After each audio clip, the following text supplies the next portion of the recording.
authority you can trust.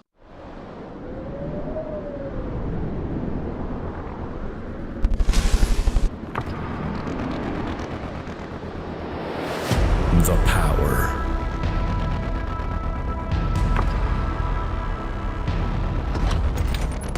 To shatter the strongest.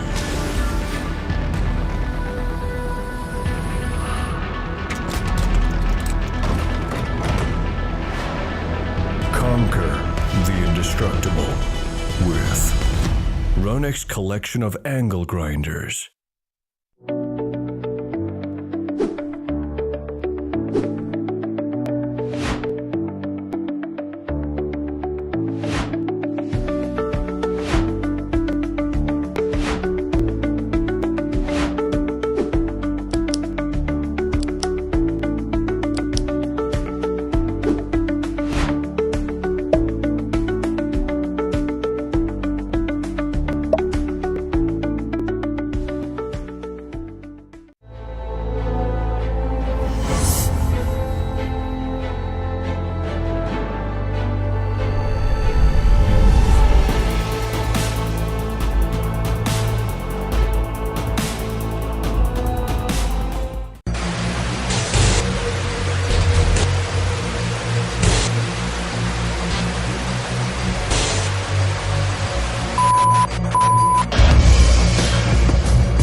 Good night, everyone. Welcome to another episode of Breaking Barriers on IBN Live. Usual time, usual day. I am your co-host, Richard Jagisa, and we're here with Uncle Nazim. Salaam alaikum. Good evening, everybody. Sitaram, how are you? Not too good, not too good. You could hear my voice.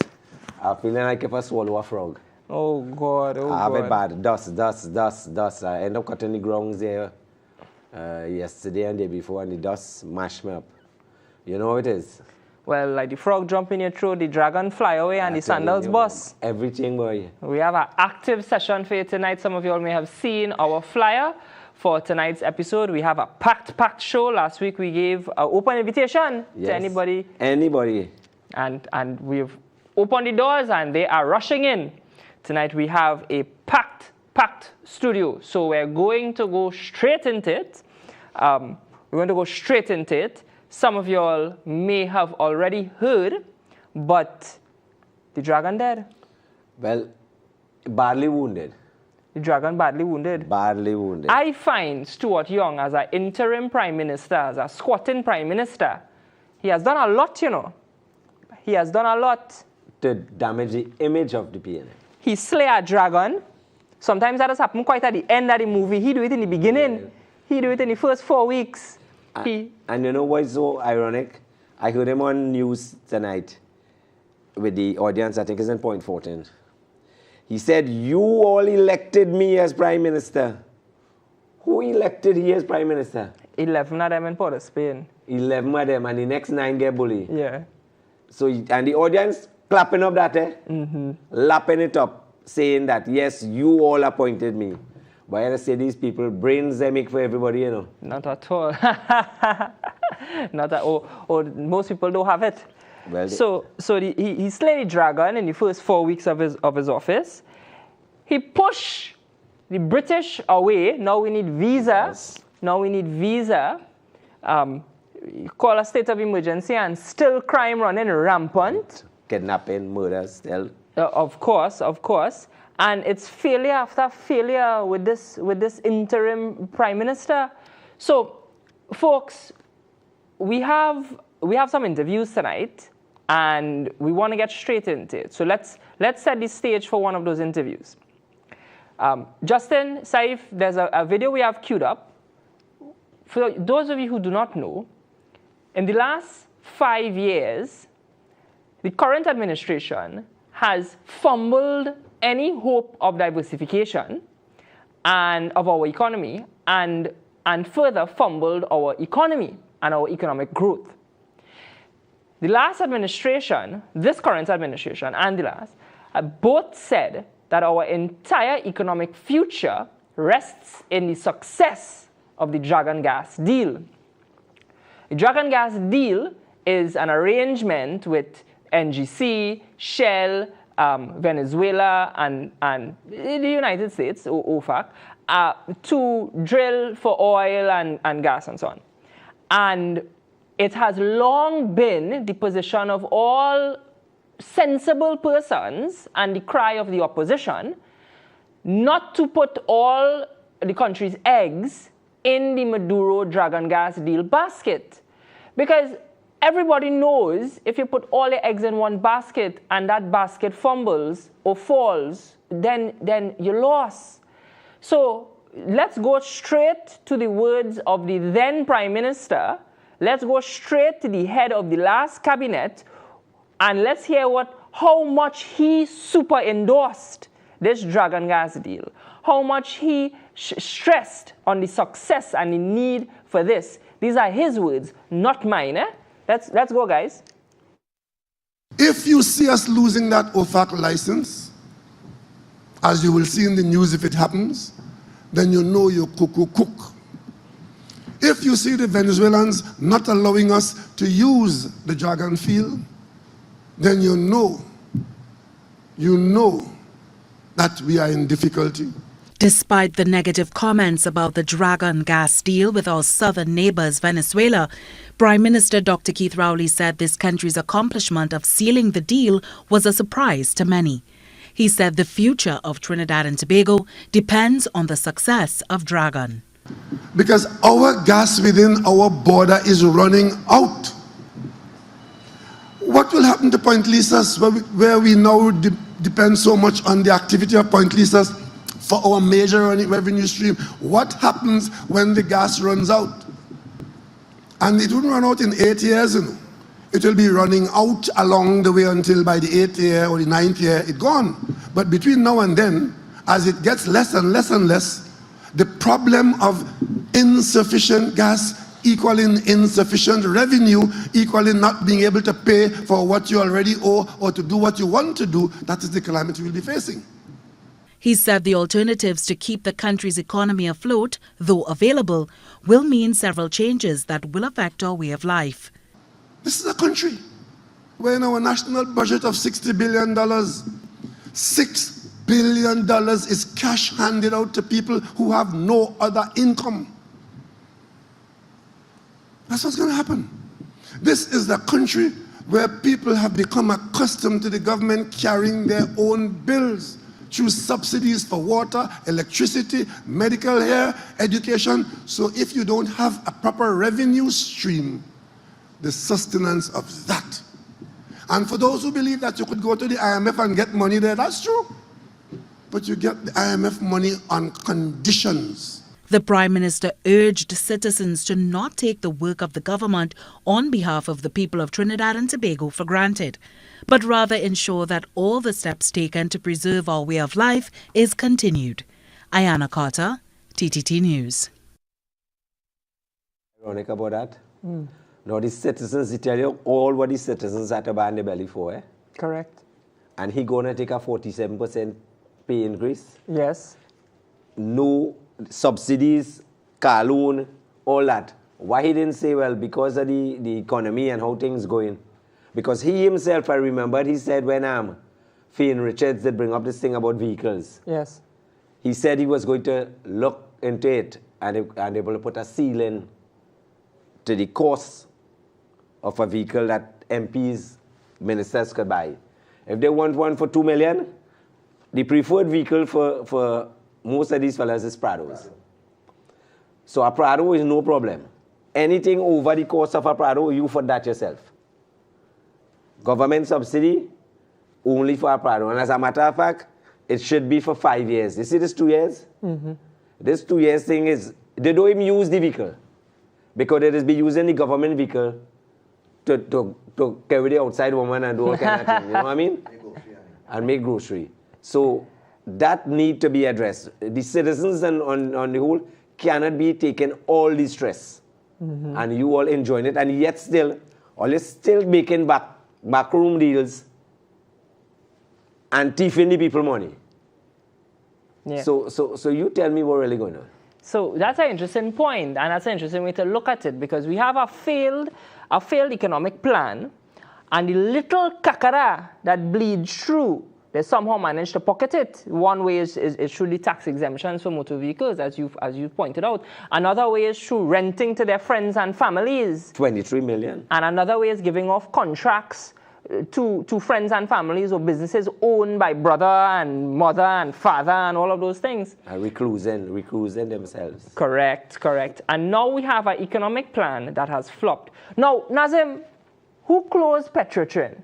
They say not PNM. I seen, I just hear some PNM people calling on the radio sometimes, and they just be defending this. I wonder if them just tell the children, or the children has been listening to them or not. The PNM was responsible for closing the refinery. Correct. That is correct. Wilfred SPD, I remember he said it had different views on it. I think restructuring was first. And all of a sudden, when the man couldn't open the fridge door, because he was opening it and he didn't hear, but this time he couldn't open it, so he closed Petrotrin. Yeah. And, you have to understand, and before I get into it, the point about the supporters, I can't see why anybody will still endorse or support the PNM at this stage. They choose to close Petrotrin against the advice of all of the experts in the field. They choose to put all their eggs in the Dragon gas deal against the advice of all of the experts in the field. Nobody now is happy that the Dragon gas deal fumbled. But you have to understand that we foresaw this. Anybody with half a brain could look at Trump's economic plan, could look at Trump's foreign policies, and know that this was coming. And that is all the opposition was saying. Do not have tunnel vision and look at the Dragon gas deal as the be-all and end-all of the economy. You closed Petrotrin, and that forced you now to look to drill elsewhere, and the Dragon gas deal seemed to be the most viable option and so on. And millions, hundreds of millions were spent on that, not so? Of course. I believe Shell spent a lot of money on that, and NGC, the state is a minority shareholder, investor, in that investment. And NGC, the state, the Trinidad and Tobago taxpayers, through NGC and Shell, as the international body, spent a lot of money in that, and now we don't have the license to operate that site. So we have a serious problem. Now, while I, as an ordinary citizen, and you as an ordinary educated citizen. I am an ordinary citizen. You could start with me. You is a big Sawati. Not a big Sawati. Right. While we could just look and observe and sort of make sense of this entire thing, the experts in the field have reached out, and one such expert we have on standby, which is the former Minister of Energy, Mr. Kevin Ramnarine. So we're going to get Mr. Kevin Ramnarine on the line, and we're going to conduct a short interview with him. And I think that we'll be able to really look at this thing globally, holistically, and understand really from a professional standpoint the effect of this Dragon gas deal having been fumbled now. Now, before we reach out to the former minister, let me just say, as a young person and as a lawyer, I'm very solution-oriented. So this has happened. We knew this was going to happen. So where do we go next? Well, I've already started to think about it, and where I think, first of all, we need to diversify. We've been saying that time and time again. Yes, no, but then again, remember Rowley always said that is an annoying word. Diversification is very annoying. All right. But don't worry. We planting 10,000 yam. It's yam, and what was the other thing? We go plant yam. And something else. Yam and 30 grams of weed. 30 grams of marijuana and yam. Yeah, we go export that. We get So foreign. yam dumpling and take a spliff. Yeah. You know, as I remember, PNM supporters say you have to praise Young for reaching so far in this deal. Just now in the interview there, we saw Rowley say, you don't know how much we fought for this. Young said he had a meeting with the Secretary of State, Rubio. you know, Marco Rubio. And you have to really wonder, one, you have to wonder who is telling the truth here. Because, I mean, we're seeing the OFAC license being withdrawn, cancelled. And then you have Stuart mounting platforms and saying he has saved this country, has negotiated. Marco Rubio and him are best friends. They're talking on the phone all the time. Why he waited, begging for a phone call now? Yeah, because when he came back, the information he gave on his news conference was sounding very positive. Correct. And I don't think 1 week passed, and then we get everything pulled back. Correct. You know, it come like you're dating a girl. Mommy, daddy, I'm gonna marry this girl. Wait, you should. I think you should make an next example. A next example. Yeah, a different example. All right. Good night, Mr. Ramnarine. Can you hear me? Yeah. All right, guys, everyone, we have former Minister of Energy, Kevin Ramnarine, on the line. Mr. Ramnarine, you're live on Breaking Barriers. You're here with Nazim Ishmael and Richard Jagger. Hi, how are you? Who is there? Good night. Richard Jagger. Good night, sir. My name is Nazim Ishmael, co-hosting with Mr. Jagger. Good night, everybody. And it's an honor and pleasure to be here tonight. Thanks for taking the call and thanks for giving us your time. I know you're very busy today. So let's get straight into it. I already introduced the topic and so on. Our concern as citizens of Trinidad and Tobago is what is the global effect? What can we expect of the economy of Trinidad and Tobago now that the Dragon Gas deal seems to be on its dying leg?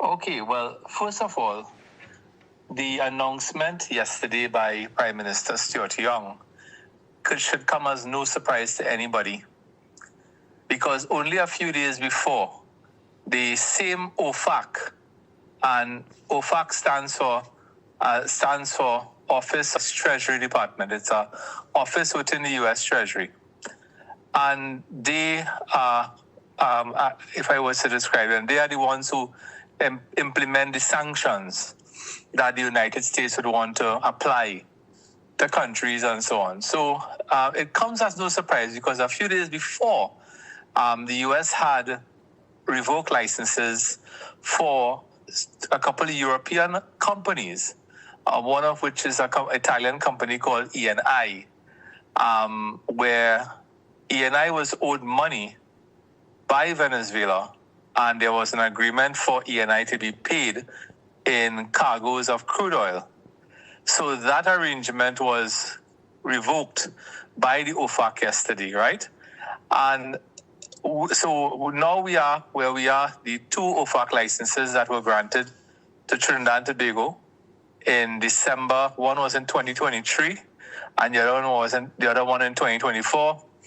They have now been revoked. And what does that mean? It means that the Dragon project and the Coquina Mannequin project will not proceed, right? And I mean, for all intents and purposes, if we could use the language that is commonly being applied, those projects are dead.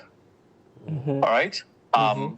So what are the implications? Well, first of all, the government had placed a huge emphasis on securing natural gas supplies from Venezuela, and they had done that for the last 9 years.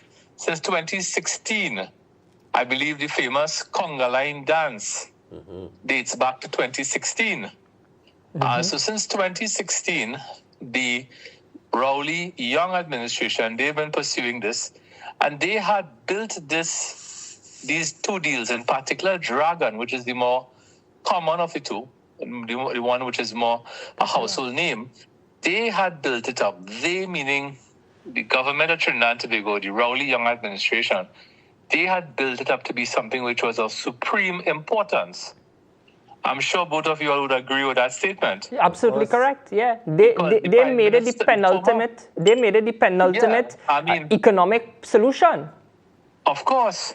In fact, there was a budget speech some years ago where it was listed as one of the pillars of economic turnaround for Trinidad and Tobago, right? So, and then you had the former Prime Minister Rowley, coming a few days before he resigned as Prime Minister, referencing cuckoo, and saying that if we see this license has been withdrawn or cancelled and so on by the OFAC, our cuckoo is cooked. And he went further to say that we will have difficulties paying our bills and so on. And at a previous time, he had referenced the Golden Fleece. And he had said the project was akin to the Golden Fleece of Greek mythology. He had even gone back into Greek mythology and referenced Sisyphus, right? And said that, it was something like Sisyphus rolling the rock up the mountain and the rock kept coming back down. So it is the current government that gave this thing this great importance. Now we are hearing about, last night we heard in Point Fortin about Plan B, Plan C, Plan D, Plan E. The whole alphabet. From the current Prime Minister. Now all of a sudden, Richard, we are hearing about, we have other gas projects coming down the road, and Dragon is not really that important because we have all these gas projects. But the fact of the matter is that if you go back to statements by the former Prime Minister and the former Minister of Finance, incidentally, the former Minister of Finance has been very much missing from the political hustings. I don't know if you all recognize that. Yes. A man of his seniority, one would have thought he holds the highest political rank in their party. He is the political leader of their party. No, actually, I'm talking about the former Minister of Finance. Yes, I haven't seen much of him in this political season. But former Minister of Finance, Colm Imbert, in an affidavit in the matter called Dure versus the Attorney General, that is a matter involving the implementation of the TTRA. He gave an affidavit in support of the Attorney General's case in that matter. And in that affidavit, he had to give his opinion on the state of the economy. And he said in that affidavit that we would be heading for difficult times in, around the period 25, 26, 27, and so on. And he referenced the fact that, we were anticipating gas from Venezuela.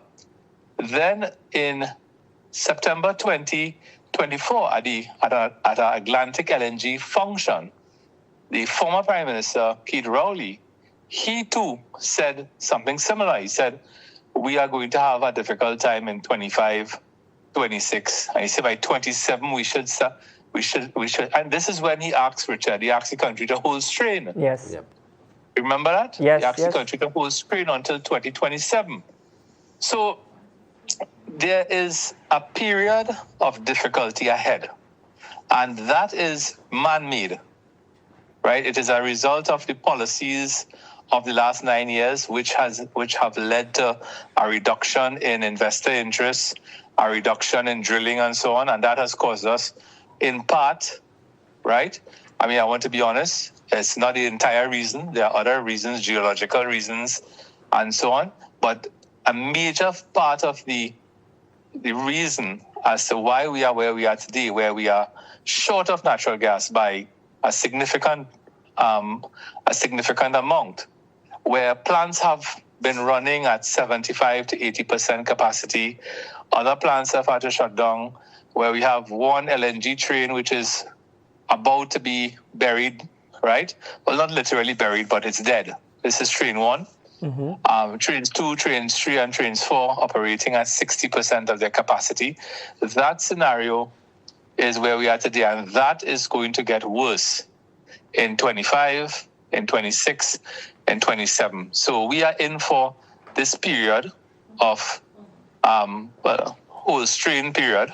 And Dragon was supposed to be part of the solution, as was Coquina Mannequin. They were supposed to be part of the solution. but they are not going to happen again. And I want to come to the foreign policy failings of the government of Trinidad and Tobago. When the government of Trinidad and Tobago, so the sanctions on Venezuela were applied over time. They were first applied by Barack Obama started to apply sanctions on Venezuela. And then Trump came in, and Trump, between 2017 and 2021, applied even more sanctions and more pressure. At that time, the government of Trinidad and Tobago was seeking, in the Biden years now, and this would have been 2022 to 2025, I think it was, they started to court persons in Washington, D.C. But from all the evidence that I have seen, from the pictures, from the news reports that I have seen, they were only interfacing in the main. I mean, I'm saying in the main, but what I saw and what I was told is that the persons they were interacting with were mainly Democratic congressmen, No Republican. right? And there are three persons in particular from the Democratic Congressional Congress who's, they were always there taking pictures with them and so on. And then we must remember too that Joe Biden appointed Ambassador to Port of Spain, Candace Bond, who had, of course, she left when Biden lost the election. She was given an unprecedented national award. And one of the things that is cited as a contributory factor in her being honored in that way was the role that she played with the Dragon Project. Mm-hmm. So the Rowley administration was plugged into Washington, but with a Democratic plug. Yes. And when November 5th, 2024 came, and this is where the foreign policy fails. I am not aware that the current government was in any material way engaged with the Republican Party. Mm-hmm. Right? Now, on the 16th of March, when the PNM had a candidate launch in Woodford Square, the incoming Prime Minister gave a story. And in that story, he said he and Dr. Rowley had met with a Republican lawmaker. Yes. And they had turned the mind of the Republican lawmaker because, they are very convincing gentlemen. Fantastic people. And they were able to turn his mind, and he saw the light, and he said that this is a project he would support. But they never gave the name of the Republican lawmaker. Mm-hmm. Right? So we don't know who they were engaging in the Republican Party. But if at all. That goes to show you that is a failure of foreign policy, because proper foreign policy would tell you, talk to both sides, because you don't know when things could change, right? So that was a weakness in their foreign policy. And then we come down now to January, February, and March 2025. President Trump comes in, he's formally sworn in as president and so on, and he appointed Marco Rubio as Secretary of State. And everybody knew that Marco Rubio was a senator for the state of Florida. And the state of Florida is where you have a significant Venezuelan expatriate population. Yes. And those people who are living in Florida are not fans of Nicolas Maduro. They are people who have had to leave Venezuela over the last 20-odd years and resettle in the United States.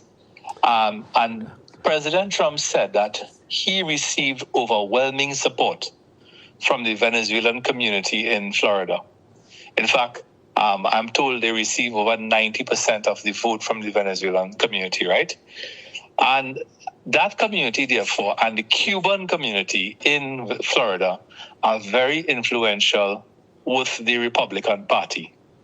In fact, the two senators from Florida, former Senator Rubio, who is now the Secretary of State, and Senator Rick Scott are both Republicans, and both of them are well integrated and very much close to the Cuban and the Venezuelan community. So those communities in Florida have the ear of the senators, and they also have the ear of the most famous resident of Florida. You know who the most famous resident of Florida is? Donald Trump. Donald Trump. Right? That's where he lives. He lives in Mar-a-Lago, right? So they have been, of course, exerting their influence on Rubio and Marco Rubio himself prior to becoming Secretary of State. If you go back onto his Twitter account, he has been very critical of Maduro and Venezuela. So we should have had an understanding of where the mind of these individuals would be. Then comes the famous meeting in Jamaica of, I think, 2 weeks ago. And that was the famous condolences meeting when former Senator, now Secretary of State Marco Rubio, said to Prime Minister Stuart Young, congratulations, or should I say condolences. You remember that, of course. And what we were told by our Prime Minister, Stuart Young, is that, Marco Rubio said he's not going to harm Trinidad and Tobago. Allegedly, yes. And that was actually that was the main story coming out of that meeting, that, we got the man said, no, he will take no action. He will positive vibes. We got positive vibes. He will take no action or no policy that will harm Trinidad and Tobago. Well, that raises an interesting point, because I view that as what we would call hearsay. That is hearsay. Yeah. And Richard, as a lawyer, you would know that hearsay is not admissible. It's not generally admissible in a court of law. That's it. Right. That's it. Now, I have one question for you, and then Nazim has a question. Nazim is the money man. He wants to go straight to the money. I have a question. This concept, this what I call gaslighting, that the PNM is currently peddling, that, listen, we can save this dragon gas deal.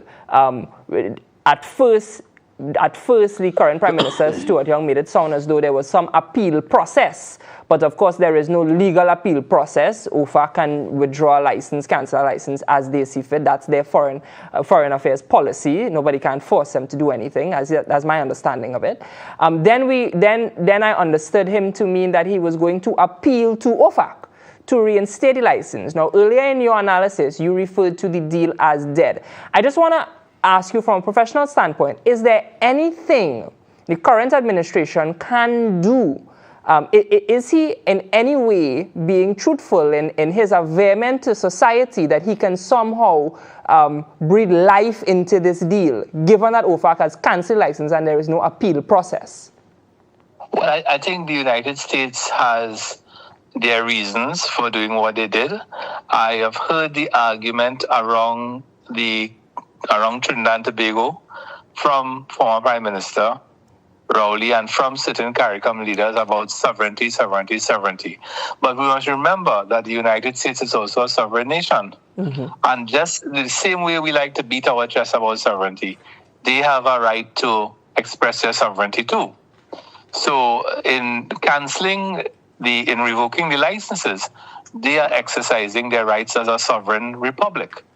Right? Having said that, I don't see any immediate pathway that the government of Trinidad, this current government of Trinidad and Tobago, and you see, we don't know exactly how this government is perceived in Washington, D.C. by the Republican administration that currently occupies the corridors of power. We have heard things about how they might be perceived. So we don't know. Remember, I just made the point that, as far as I'm aware, there was very little effort to reach out to the Republican Party. And that in itself is a failing of foreign policy. So we don't know how they are perceived. Rubio himself, when he was Senator Rubio, had tweeted some years ago about the relationship between Venezuela and Trinidad. We know that the U.S. government, the current Republican administration, has a serious concern about Venezuela's threats to Guyana. We know that the Secretary of State was in Jamaica, and he flew probably over Trinidad and went down to Georgetown, where he spent some time with the president, and he and the president of Guyana had a joint press conference. So we could use these things, and actually the two previous secretaries of state, Mr. Blinken, right, and Mr. Pompeo, right? Blinken was Joe Biden's Secretary of State, and Mike Pompeo was Donald Trump's Secretary of State when he was president previously. They have all been to Guyana in the last 5 years, and you could probably guess why. Yes. Guyana is of strategic importance to the United States, given its reserves of oil, given who is producing the oil. ExxonMobil is as American as apple pie, right? So it also speaks to the importance and relevance of Trinidad and Tobago in the Caribbean. And I think that under this government, our relevance and importance in the world began to diminish. We lost prestige. When the United Kingdom could slap a visa requirement on Trinidad and Tobago, that is a loss of prestige of your passport. It means your passport is not as powerful as it used to be. I mean, if I'm wrong here, please correct me. But No, that's it. I think That's correct. That's very obvious. Yeah. So we as a country, we are facing multiple challenges. I mean, I think Mr. Ishmael wanted to ask some questions about the money. Yeah, Mr. Ramnarine, you have any figures to how much money was spent on this deal from the initial stages, and where does this leave the companies like Shell and those who are working with us now? Well, those are very good questions. So I'll tell you, let's start off with the first one. I don't have the actual article in front of me, but there's a newspaper article that is a report from then Minister Stuart Young's explanation or answer to a question in the Parliament. I don't want to misquote, so there was a figure that was given for things like rental of the acreage and so on. But he also said, what I find very interesting, he said that there was a signature bonus or a signing bonus for that license, the Dragon license. And when pressed to reveal the amount of money it was, he said that's subject to confidentiality. So in my respectful view, given that one of the parties to the license, or one of the licensees is in fact National Gas Company, NGC, they being a state-owned company, that ought not to be something which is hidden from the ultimate owners of the NGC, which happen to be the people of Trinidad and Tobago. Yes. So, I mean, if we are in a position in 2 or 3 weeks' time to get that information, that is certainly something which we'd want to understand. If things go, as we expect them to go on the 28th of April. But there were some figures given for when you get a license for acreage, like the Dragon acreage, you have to pay certain flat annual fees. When production starts, you pay royalty and taxes as a function of the production rate, right? So there would be monies that are being paid right now. So that's a good question. The second thing about Shell, so the real mover and shaker in Dragon is Shell, because they are the ultimate investor. Mm-hmm. Shell has, I believe, 70% of the Dragon license, and NGC has 30%. So, in my view, Shell being the operator of the block, and NGC being the non-operator of the block, but the other licensee, they would be, and Shell in particular would be hard-pressed. They will certainly not want to spend another cent on the Dragon project, because to so do would be to really violate their fiduciary responsibility to their shareholders. I mean, which shareholder would be pleased with Shell putting money in Dragon? I mean, think about it. Exactly. Mm-hmm. That is really, that is throwing money away. So Shell is going to put the brakes on Dragon, and I believe Shell will put Dragon on a shelf. They will tell the government of Trinidad and Tobago that they're still interested in the project, but they wouldn't be spending any money on the project. Mm-hmm. If the NGC wants to spend money on the project, well, that would be on the instruction of the government of Trinidad and Tobago. You remember the NGC spent some significant hundreds of millions of dollars some years ago on Train 1, when Train 1 was heading to the mortuary, right? That is a topic. Dr. Munilal raised that a couple of nights ago. So that is where we are with that. That is now, Dragon is now for the bookshelf, for the bookcase in Shell and NGC. I don't see, and the thing is, there's no, I mean, what the US is trying to achieve is ultimately for Venezuela to return to rule of law, democracy, respect for human rights, and so on. And I think that is going to require quite a lot of effort. But we don't know how things, and you see, people forget that what happens in Venezuela has an impact here, because this society that we live in, Trinidad and Tobago, we know with the rate of immigration coming in from Venezuela, and a lot of that immigration, Richard, is illegal immigration. Correct. Yeah. Yep. Right? If Venezuela continues its downward slide, then you will have more and more people coming here. And the country that we know as Trinidad and Tobago, in 10 years' time, we mightn't recognize, Exactly. Right?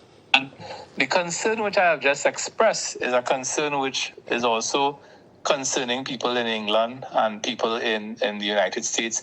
The whole reason Biden was voted out was his inability to control the borders. So we have that problem here. And I don't think anybody has a problem if somebody enters the country legally. Correct. But Richard, as a lawyer, the rule of law is not only for one aspect of society. The rule of law has to be applied to everything that we do. So immigration cannot be illegal. So what happens in Venezuela has that bearing here on Trinidad. So, and one of the things that this government has and ought to be held responsible for at the polls was their management of the border. Because it is clear that it was under their watch that Trinidad and Tobago became, estimates vary. But I was asking somebody how much Venezuelans they think. So I say, how much you think they have, boy? 25, 30,000. You see that? 30,000 in Shogunas. Yeah, we have plenty. We have plenty more than that, Venezuelans in this country. Estimates over 100,000, maybe 150,000 in this country. But if that continues the way it's going, gentlemen, we may not recognize our country in 5 to 10 years. Mr. Ramnarine, one thing again. I'm going to put you in a spot here. And this might probably be information that they will have to pay for. What would you have done differently if you were the Minister of Energy? Well, the first thing you have to do is to get the companies in the upstream where people explore for natural gas and oil and then produce it and so on, to get those companies excited, investing and drilling again. And the two things you have to do is to address the fiscal regime, which is the tax and the royalty regime. And the second thing you have to do is that we have a labyrinth of approvals that companies have to get before they could drill a well. We have to simplify that, and we have to cut down the time requirement to get those approvals. And if we work on those two things very quickly, we could get drilling up and running again. Secondly, there's a lot of idle acreage that is being held by certain companies, and the government has to say to those companies that acreage is not yours. You are either a contractor or a licensee holding a license. A license is a permission to operate, right? And the government has to start to take back idle acreage and give it to companies who are interested in investing, right? So these things have to happen very quickly because we are behind the 8 ball. We are already in trouble as a country. Mm-hmm. I think one of the reasons the government called the election 4 months early is because the government is running out of money. Mm-hmm. I think you remember last year, there was a story in the Express about VAT refunds. Yes. And the Ministry of Finance issued a press release saying, and the Express had said that the reason for the VAT refund delay was bureaucratic. And the Ministry of Finance put out a press release saying that the reason was not bureaucratic. The reason was because we had no money. And they said we had no money because oil production was low and gas production was low. But isn't VAT refunds already paid? So, well, boy, I'm not too sure about how the VAT office, what happens to how the cash flow that works. But we know that people are taking especially big businesses. The oil industry, of course, the energy sector accounts for about 70% of VAT refunds. And that refund issue affects their cash flow, affects the cash flow for a lot of big companies and Point Lisas and so on, right? So I don't know how VAT and BIR manage that in input output or cash basis, right? But we know that there's a refund issue, and we know that this press release came out last year where the ministry said the issue is really that we don't have money, production is low, and so on, right? So that is where we are, right? There are some other low-hanging fruit that we could go after in terms of gas production to get BP and Shell and so on up and going after those things. But the big one is our own deep water. So the biggest discoveries of natural gas in the last 10 years have been in deep water off Tobago. And that's a significant discovery that we could bring into production. It should have been in production maybe 3 years ago. But I think this government was more interested in Dragon, right? Yeah. I mean, and they will say otherwise. They will say, no, that is not true. You don't know what you're talking about. We were pushing both of them at the same time. But it is clear from everybody who looked at what was happening, that this Dragon project was the main pillar of their energy policy for the last 9 years. Yes. Right? Yes. Okay, Mr. Ramnarine, thank you so much for taking the call. The director thank here. Thank you very much, and thanks for having me on tonight. And hopefully next time we'll be able to do it in person. And before you go, sure, I would like to see you back as the next Minister of Energy. Thank you very much. Thank you very much, Mr. Ishmael. Welcome. Thank you, Richard. No problem. We have in studio, coming right after you, is former Minister of National Security. Your cabinet colleague, Mr. Warner, is in studio with us. Yes. So stay tuned on. He has some comments to make on the state of national security as well. Thank you so much, Mr. Ramnarine. And as well, and the candidate for Aruka Lupino, Dr. Natalie Chaitan, as well, is here with him. All right. So great. All right. So thank you, Dr. Ramnarine. We'll talk soon. All right, everyone. Mr. Ramnarine. That is Mr. Ramnarine, former Minister of Energy. So, guys, we have to take a short break. Coming up right after will be live at studio interviews with former Minister of National Security as well as former Minister of Works, as well as he was practically this is the Gary Sobers. Minister in the office of the Prime Minister, acting Prime Minister more times than anybody else. Yes. Mr. Jack Austin Warner, I think it's Dr. Warner now, we'll get that from him. And then the real doctor, Dr. Natalie Chaitan, who is a candidate for UNC for the seat of Aruka Lopino, once Lopino Bonnet West. So let's hear from them as soon as we come back from the break. And guys, stay tuned. We have a packed and energized show. I thank again Mr. Ramnarine. Excellent interview with him. If people had any problems, I think he said it so eloquently. Yeah. You could the normal person could understand everything and let them know the crisis that we are in right now. And if they take hold of the thought and put back this PNM government, yeah. Well, I think Mr. Warner will let us know what will happen. Your goose don't cook. What next? You home foul? We don't lose the cuckoo already. The cuckoo gone. So let's take a break then and we'll come back. All right, Justin, let's go to the first break. Thanks.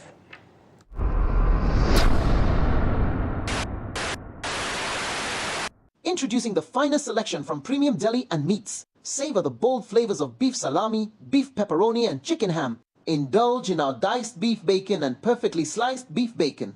Explore the rich taste of smoked beef and tender roast beef.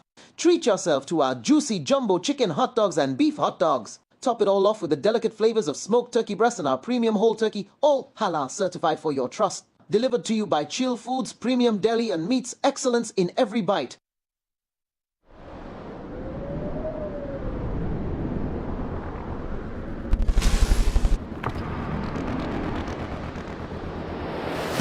The power.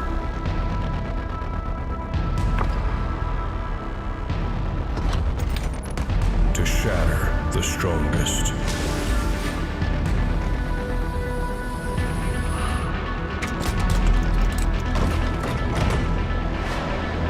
Conquer the indestructible with Ronex's collection of angle grinders.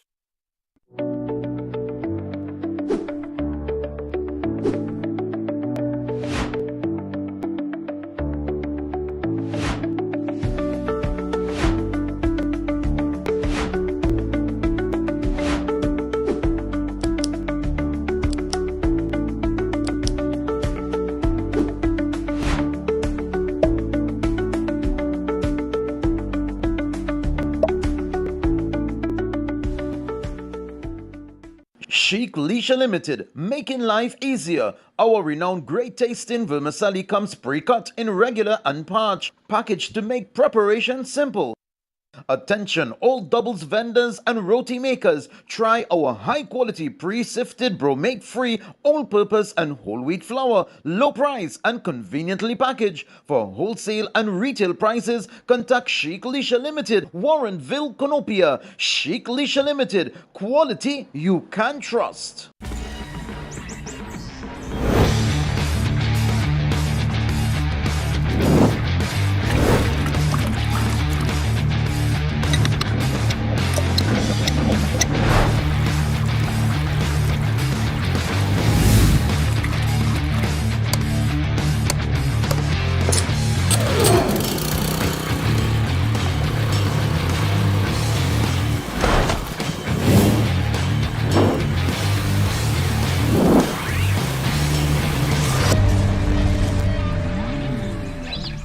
Ronex's premium quality.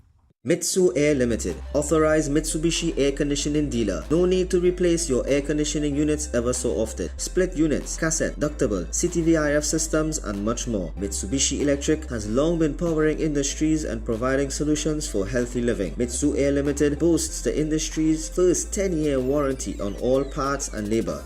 Inverter units are also available. Don't hear it, just feel it. Mitsu Air Limited, 246 Eastern Main Road, Barataria. Give us a call at 674-4000 or 675-4000 or email us at mitsu.limited@gmail.com.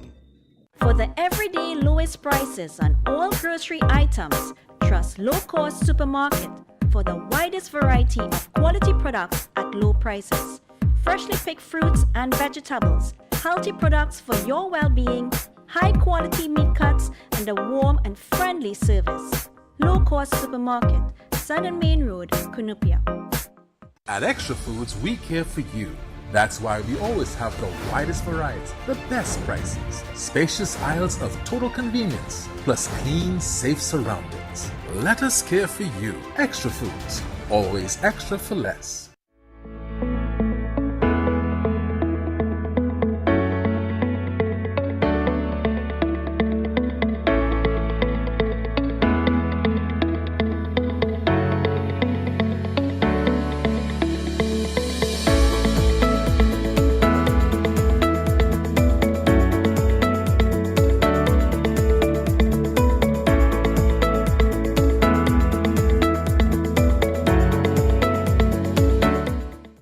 Introducing the finest selection from Premium Deli and Meats. Savor the bold flavors of beef salami, beef pepperoni and chicken ham. Indulge in our diced beef bacon and perfectly sliced beef bacon.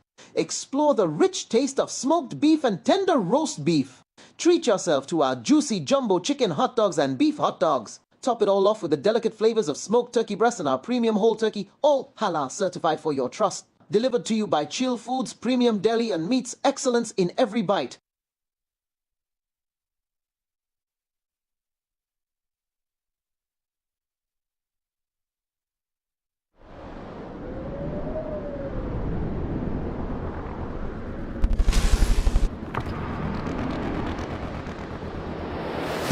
the power.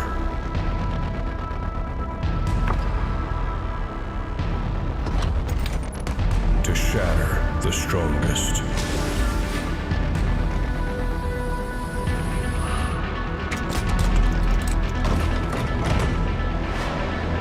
Conquer the indestructible with Ronex collection of angle grinders.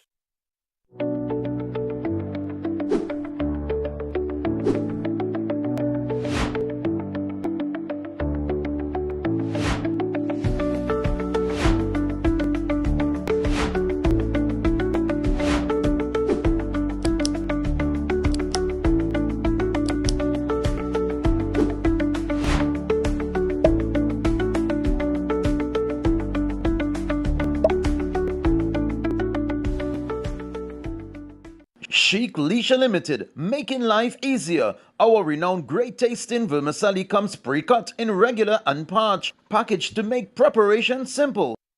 Attention all doubles vendors and roti makers, try our high quality pre-sifted bromate free all-purpose and whole wheat flour, low price and conveniently packaged. For wholesale and retail prices, contact Chic Leisure Limited, Warrenville, Conopia. Chic Leisure Limited, quality you can trust.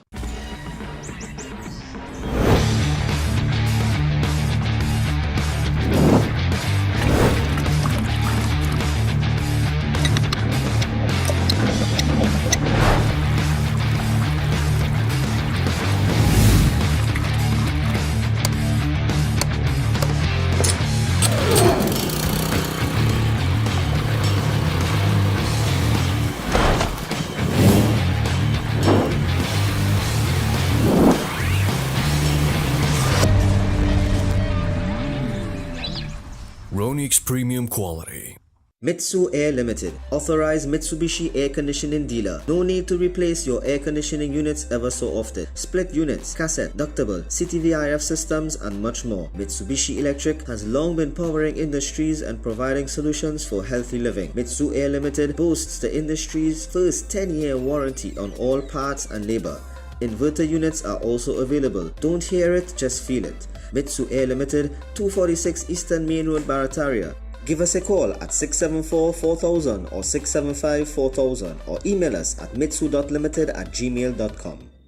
For the everyday lowest prices on all grocery items, trust Low Cost Supermarket for the widest variety of quality products at low prices. Freshly picked fruits and vegetables, healthy products for your well-being, high quality meat cuts, and a warm and friendly service. Low Cost Supermarket, Sun and Main Road, Kunupia. At Extra Foods, we care for you. That's why we always have the widest variety, the best prices, spacious aisles of total convenience, plus clean, safe surroundings. Let us care for you. Extra Foods, always extra for less.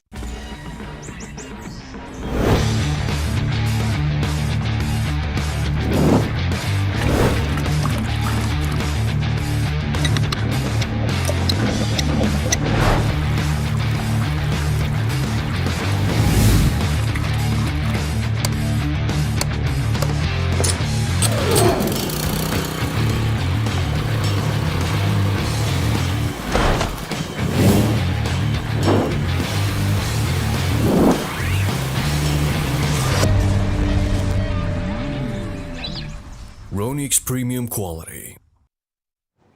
Welcome back, everyone. This week's episode of Breaking Barriers live on IBN. In studio with us is Dr. Natalie Chaitan. She is the UNC's candidate for Aruka Lopino, formerly Lopino Bonaire West. In studio with us, as well as on standby, former Minister of National Security and Works, Mr. Jack Warner. I almost said doctor. He'll tell us why in a couple of minutes. Nazim, we have in studio with us Dr. Chaitan Maharaj. Correct. You now said it correct. So welcome to our studio, Dr. Maharaj. Thank you. It's nice to have you here. We can get cracking because you know how time flies. Sure. So first, I would like you to introduce to our audience, give them your profile, so they will get to know you. Sure. I am Dr. Natalie Chaitan Maharaj. I am first a mother. I'm a wife. I am a doctor. I am a teacher. I'm a citizen of this country. I am a constituent of my constituency. I am your neighbor. I am someone who has spent my entire adult life in service of women and children, and now I seek to continue helping those same women and children and my own children, because I can't see my children having any opportunity in the next 5 years if this government stays in. So I am your neighbor. I am the person who aims to improve this country for the sake of my children and by extension your own. Okay, so we'll move on. Are you a practicing doctor or? I am very much a practicing obstetrician and gynecologist. I work in public sector and I have private practice as well. And how will you rate our public health sector at this point? You're getting me in trouble from the start. I think our public health sector is in shambles, and it's not for want of trying from the human resource. It's from handicap at all levels, from the government and administration, tied up in red tape, not able to have the resources that we need, the infrastructure that we need. It's overburdened, too much need and too little resource. But the health sector get a healthy chunk of our budget almost every year. I think they get almost $6 billion, more than $6 billion every year. Don't you think that will be sufficient to at least let the citizens of this country have a health care where they can go and not be, how should I say, it come like when you're going in the health center, you are being punished. Yes. The length of time you have to wait. Yes. The conditions you have to be under. Yes, I agree. So don't you think that is sufficient funds, or do you think more funds need to be? I think it's two parts. I think, yes, it is a healthy chunk of the budget that goes towards the health sector, but without health, we have nothing. Without health, you don't have a productive society. So there's twofold towards the amount of money that is allocated to the health sector. One is how it is really distributed. In the past, we have seen big shows about state-of-the-art this and that and the other that's brought into the sector, and those things cost millions and millions of dollars, but the foundation is left bare. When you're in a hospital, they can't find gloves to put on your hands. We fight for blood tubes sometimes, for the basic things, and if you don't spend and allocate your funds properly to solidify your base, then no matter how much millions you spend at the top, it will still topple, it will still fall, the waiting times will still be long, and the system will still be inadequate and inefficient. Okay, Richard? Doc, let's look at some of the figures in your constituency for a minute. Guys, I think I sent you a slide. Let's start with the 2007 election results. In 2007, there we go. The PN, you can zoom into the figures. The PNM received 8,005, UNC 3,009, COP 3,1, you can say 3,2. Now, what we saw in 2007, we've discussed it on the show before, as a split vote factor, the COP had just splintered off from the UNC and so on. If you tally the UNC and the COP votes, you get 7,000 and change, the PNM with their 8,005. The margin of victory in 2007, the margin of victory was a mere 1,400 votes. Yes. If one were to use the standard, the litmus test for marginal constituencies, according to Dr. Hamid Ghani, this is an extremely marginal constituency. This, in 2007, had there been no split, the margin of victory, assuming everybody else voted the way they voted, assuming there was no wave effect and no unity concept, there was a mere victory of 1,400. Let's go down the line, guys. Let's go down the line. So this is a pie chart showing, the top of the screen shows it looks like a little sliver. Yeah, what it looks like is a mere 1,400 votes.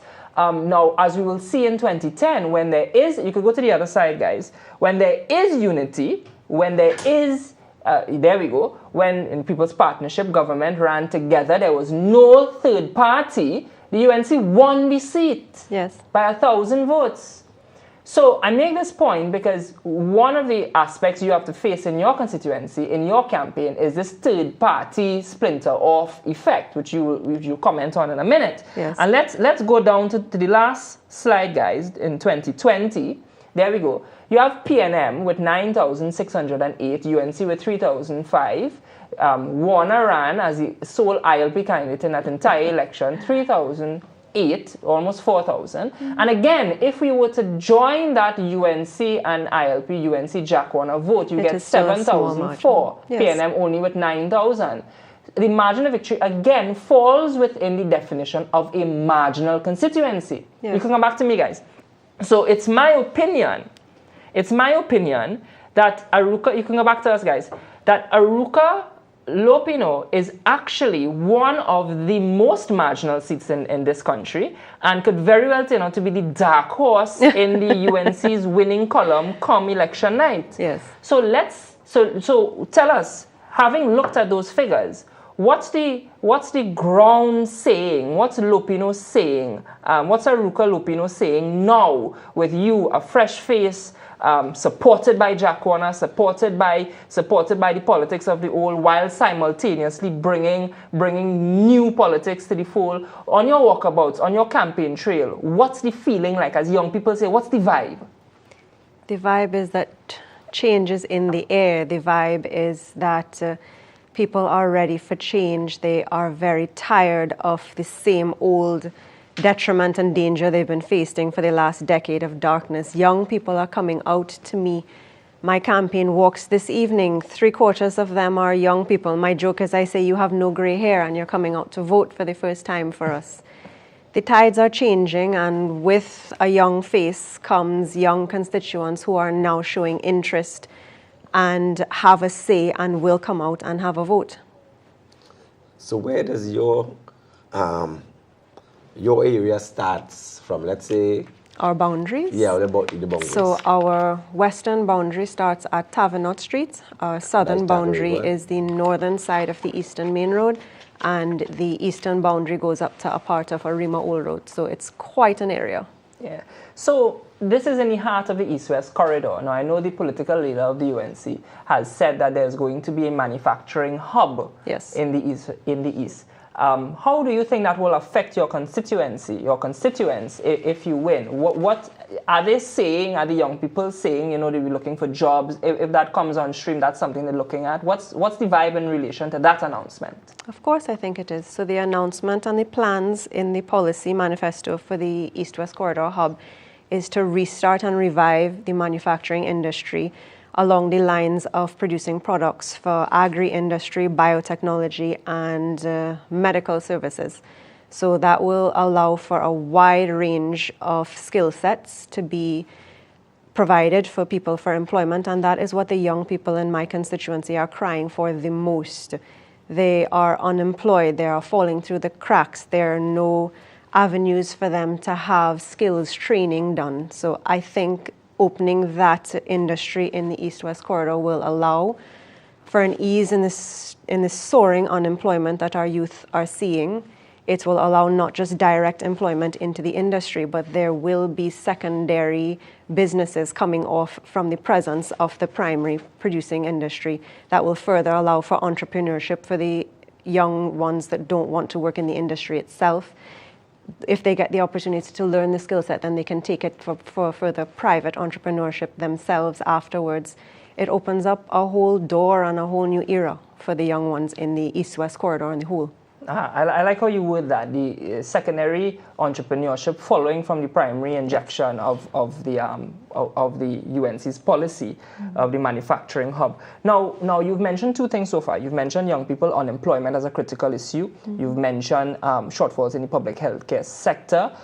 What else is a serious concern? What jumps out to you on your walkabouts on the campaign trail? What else? I mean, we know the usual is, well, I don't see my current MP. Aside, what's a critical issue? Is it road? Is it water? Is it education? And how do you think, as an elected official, you can resolve that problem for the constituents?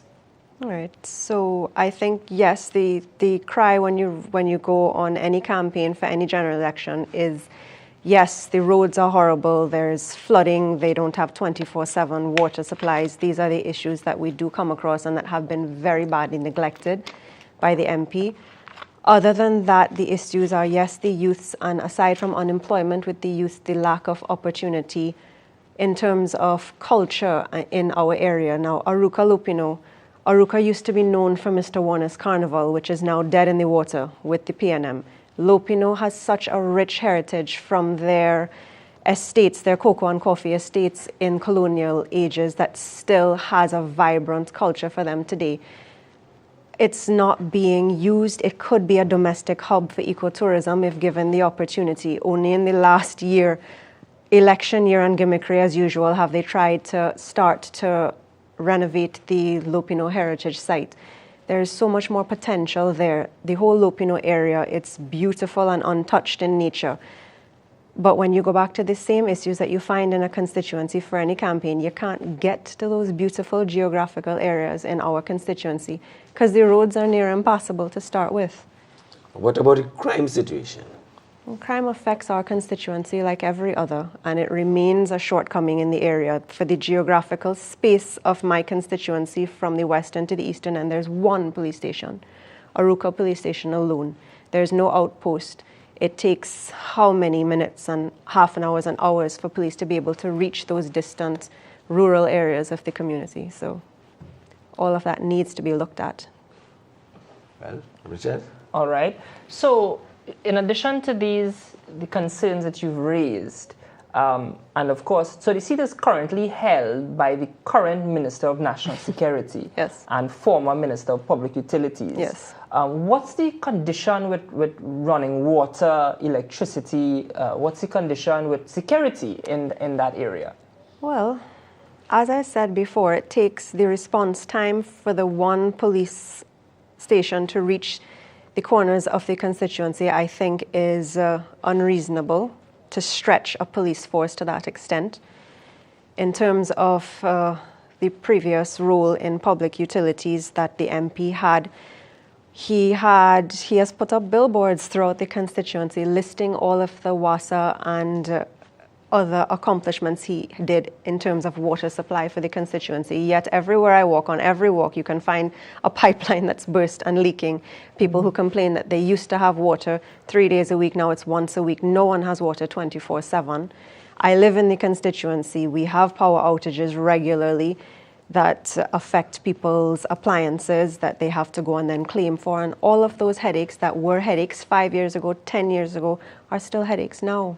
All right. And what's the message you have for your constituents, the electors, who are still struggling to make up their mind, who are still looking at other third parties, what the UNC calls pop-up parties? What's the message you have for those on-the-fence voters who still have not made up their mind? I think the message that has to be the most obvious for them is look at the track records.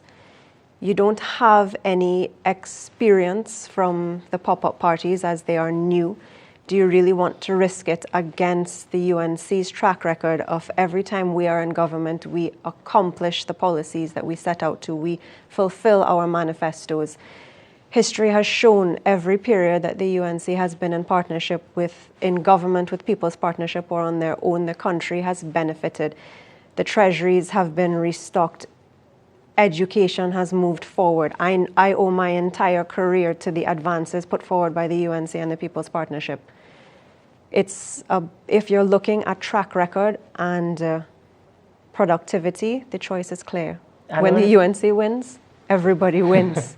And when we look at the figures a moment ago, we can confirm that splitting the vote is of no value. Correct. And those 3 elections that we looked at in 2010, when there was no third-party consideration, the Correct. UNC came out victorious. Correct. So why even bother in 2007 and 2015?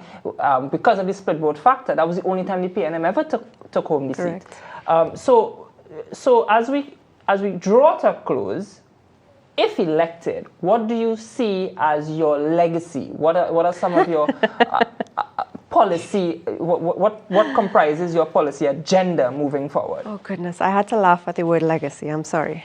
I think I'm too young to think of what I want my legacy to be. I don't think it important to be remembered for my policy agendas and my particular this and that. If ever I want to be remembered for anything, I want it to be for what my grandmother told me we are all brought onto this earth for, to simply leave it better than we found it. So to make sure that when I leave this world, the world that I leave for my children is one where they are safe on the streets and in their homes, where they are happy and healthy in body and mind, where they have the opportunity to achieve whatever brings them passion and joy, and to help their fellow mankind with them. Once I achieve that, the details of the legacy don't matter. All right. And if someone wants to get in contact with you or your campaign team, who do they contact? Where's your office and so on?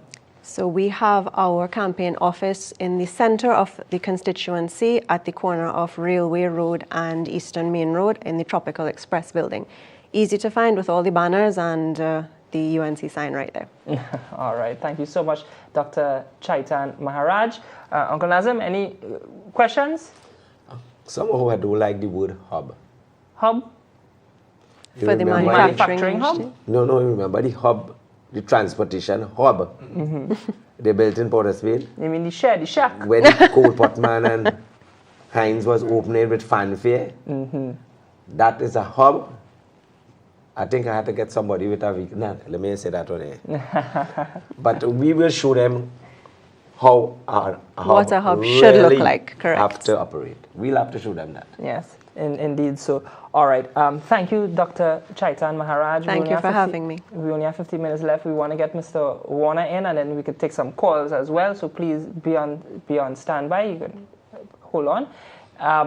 Guys, let's take our last break for the night, and then we will invite Mr. Warner to come on air, and we could find out when we should be making appointments for Panadol with Dr. Warner.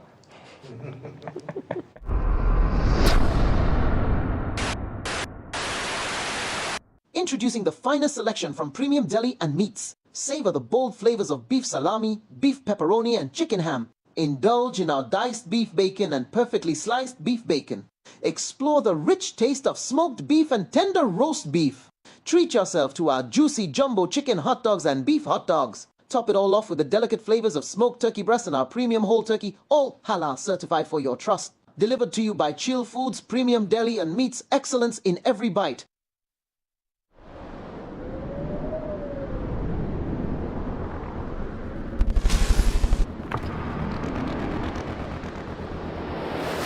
The power.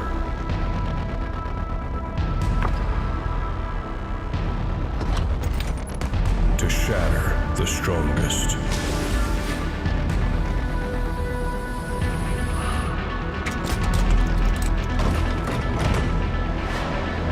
Conquer the indestructible with Ronex's collection of angle grinders.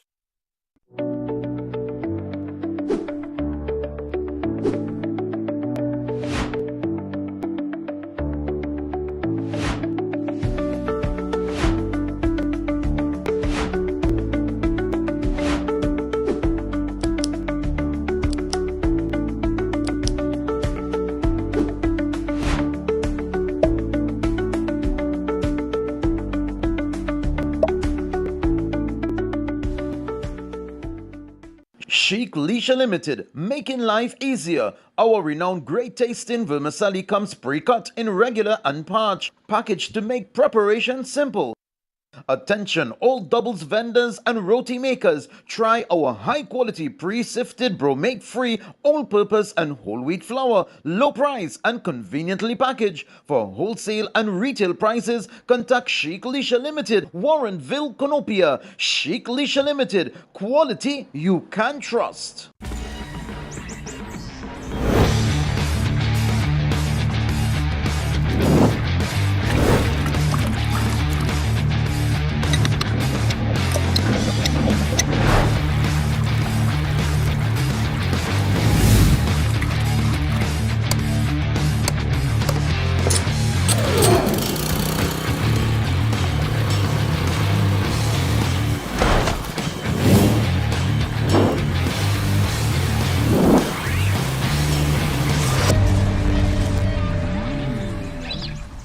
Ronix Premium Quality.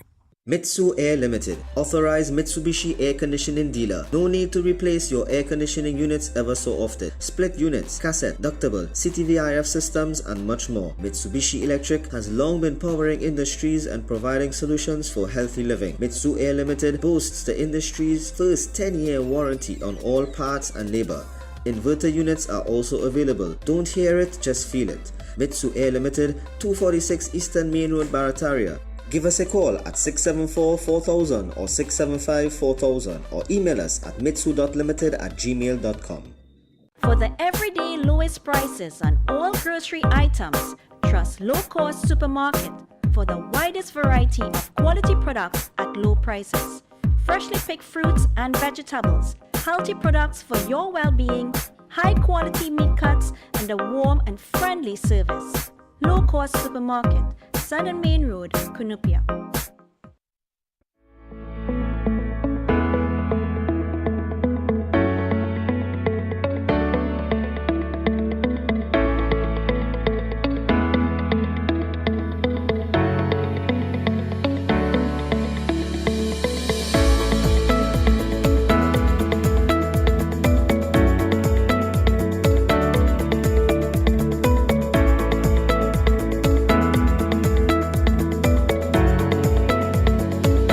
Introducing the finest selection from premium deli and meats. Savor the bold flavors of beef salami, beef pepperoni, and chicken ham. Indulge in our diced beef bacon and perfectly sliced beef bacon. Explore the rich taste of smoked beef and tender roast beef. Treat yourself to our juicy jumbo chicken hot dogs and beef hot dogs. Top it all off with the delicate flavors of smoked turkey breast and our premium whole turkey, all halal certified for your trust. Delivered to you by Chill Foods, Premium Deli and Meats, excellence in every bite. Welcome back, everyone. Live on Breaking Barriers tonight, we have Mr. Austin Jack Warner live in studio with us. Guys, can we get a wide shot? There we go.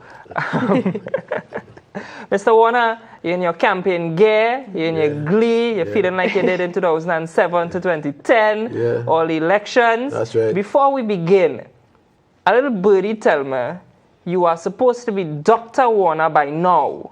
What's that about? That's premature. I completed my dissertation after spending some 3 years at UTT, and all I have to do now is to get the external examiners to approve it, which they'll do in a month's time, and after that it's clear sailing. So sometime after this election, you will then be Dr. Warner. Most definitely. But I can't give you a prescription. Unless it's for Panadol. Right, that's right. There we go. There we go. All right, ladies and gentlemen, Mr. Warner, tell us, you are on the ground. You had a walk today in Tunapuna. Best ever. Best ever. Tell us about that walk. We had about, I would say conservatively, 120, 150 people working with us. We merged with Roger Alexander and ourselves on Tavino Street. On one side of the street is Tunapuna, the southern side. The northern side, you have Aruka Lopino. East and west, yes. So we felt that it was the best thing to do, to come together and to split our resources. And therefore, as we went left, we went right, and people embraced us, they kissed us. In fact, they kissed our candidate in more ways than one. and I was saying, thank God her husband was there, was close by. Because no, she would have been in trouble. It was the best. We have been working through the constituency, but today was the best one we ever had. And I want to be thankful to all those persons who took part, and also to Roger himself and his team. And of course, our candidate was in pink form. She was at the best, hugging, kissing, embracing. And if today is a sign of things to come, we'll be over the hill. Remind you, Shogunas. West Day is walking in Perseverance Street. One side is Couva North, one side is Shogunas West. I had the best campaign manager. And they hug and kiss you and so on. Yeah, best ever. And I told Neil Gosain, if he wants to know what to do, check with me. Right. Check with me. Yes. You had to devote most of your time to Lupino. So. I go to Aruka Lupino. I go to Puna. I'm going weekend to Moruga Tableland. I am helping out the guys in St. Joseph. I'm talking on the platform next Wednesday in St. Joseph. Wherever I'm needed, I go. Because for me, it's now or never. What about, excuse me. Go ahead. What about San Fernando West? San Fernando West, I believe, is in good hands. They have never asked for help, but from what I've been hearing, that they have now Sadiq Bash on their team, and I think that was an excellent asset as far as that constituency is concerned. So I wish, of course, them well, and I don't think that I could do much more than Sadiq Bash could ever do in that constituency. All right, Mr. Warner. So you were former Minister of National Security in one of our, and we have to term it like this, in a period of time where there were the least murders, the least kidnappings. 35 days.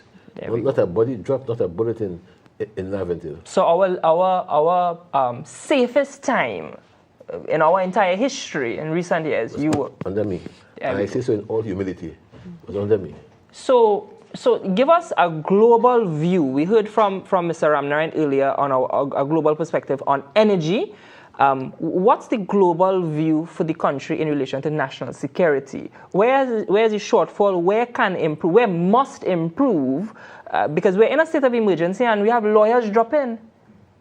That is true. So, and as a lawyer myself, I have to be worried. So what can be done better, and where has the PNM failed us as a nation? I think the first thing the PM did to have failed us was in appointing Hines as Minister of National Security. There is absolutely no reason why any sensible government could appoint Fitzgerald Talbot Hines as Minister of National Security. And I think from that, we went downhill. And following Hines, they have no... We have a caller? Okay, we have a call coming in. All right, I have a call on standby, but go ahead, finish up your point. No problem. Hello, good night. That's correct, you're live on air. Hello? Yes, we have Mr. Warner here, we have Dr. Natalie Chaitan Maharaj, and we have Mr. Richard Jagesa. We're not handling no briefs tonight.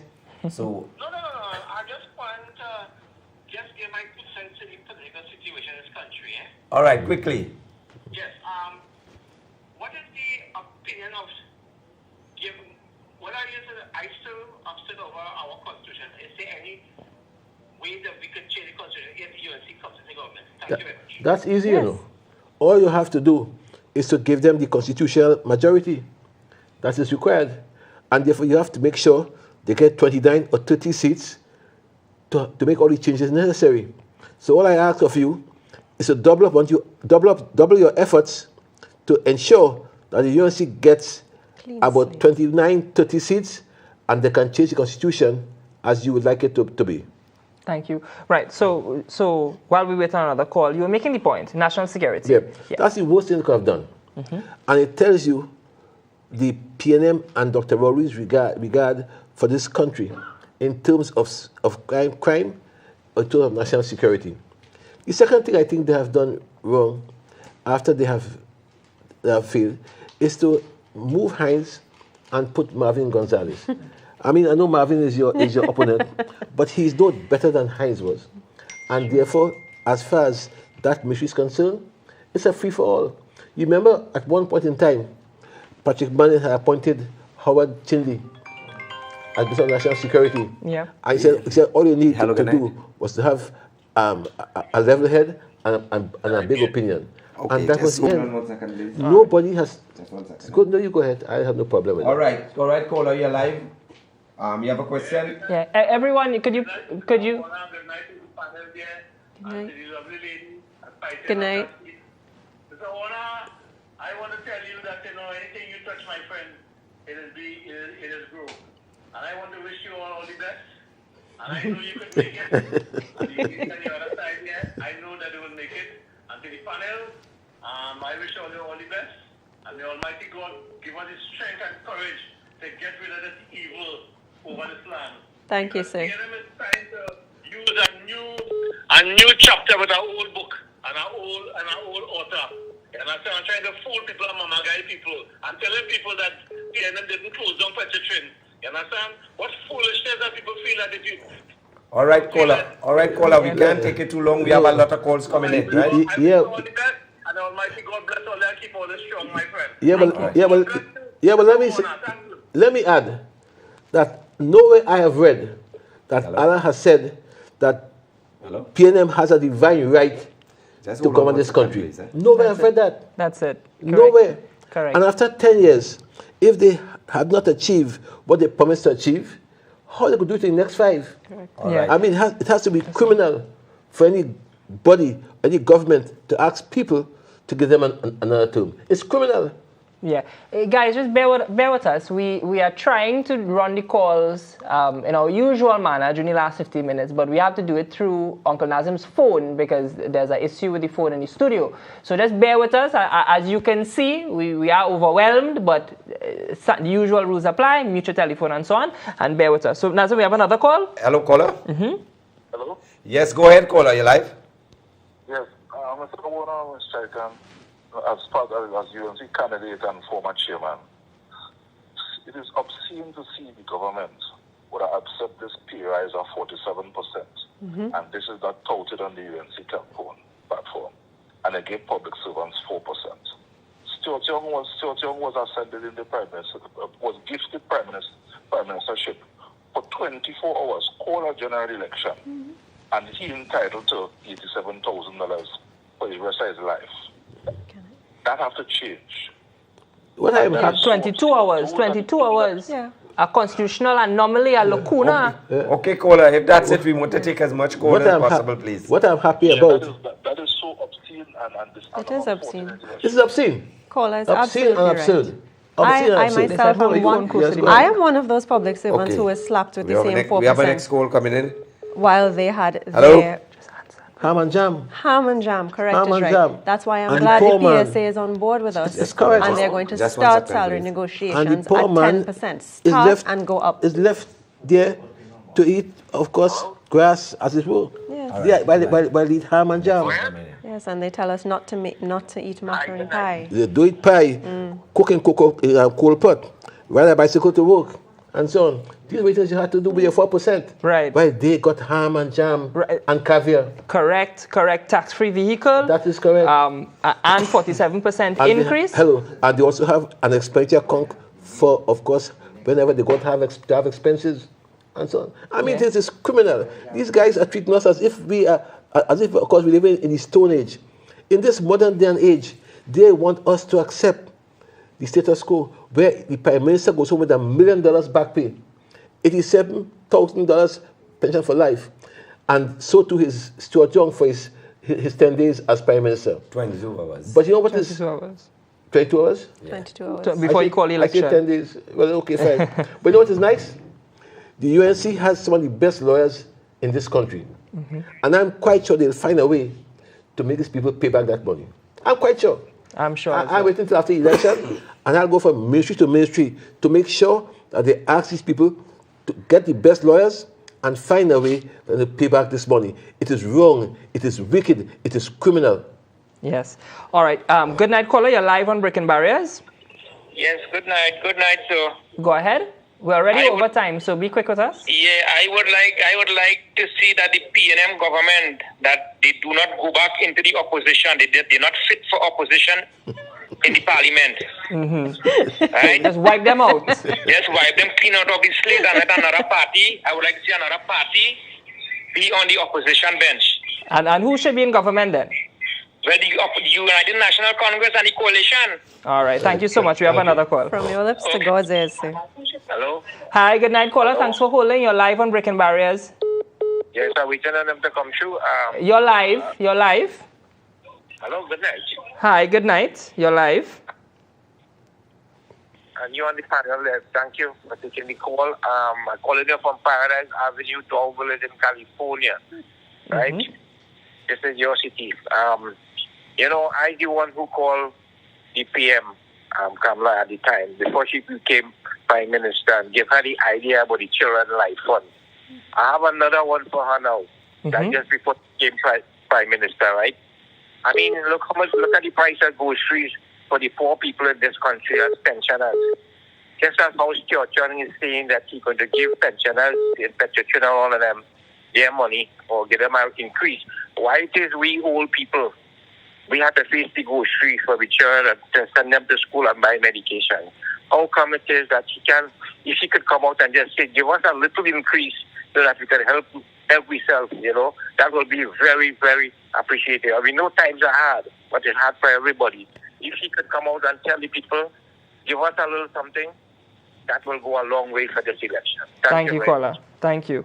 Phone ringing off the hook, boy. You know these guys are so fake.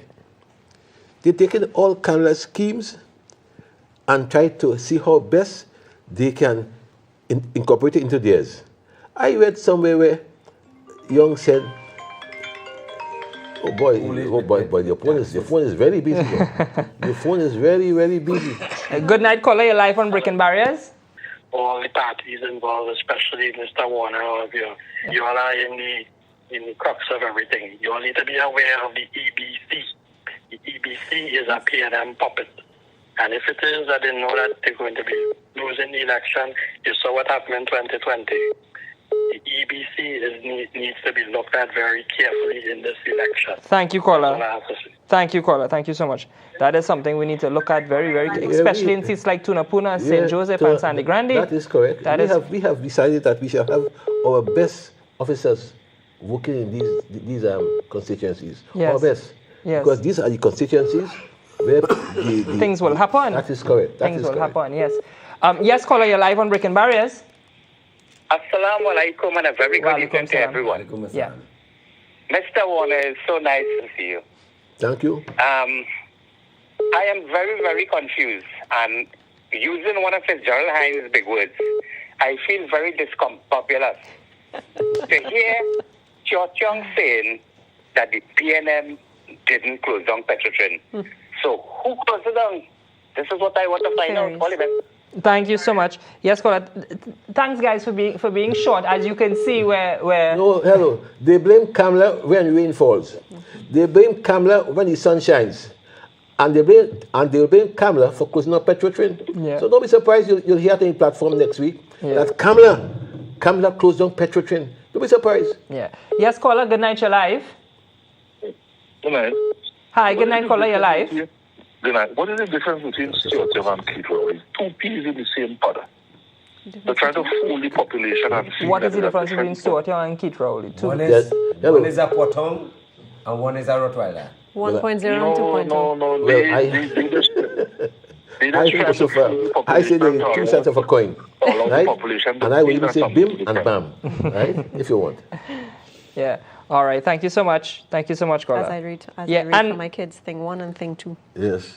Right. Good. And both were mischievous in that movie, right? Yes. Both were very destructive in that. What you said? Dr. Zeus's stories I read for my kids. Thing 1 and thing 2. Thing when one you and- let them out of the box, all hell breaks loose. Thing 1, thing 2. Right. Good.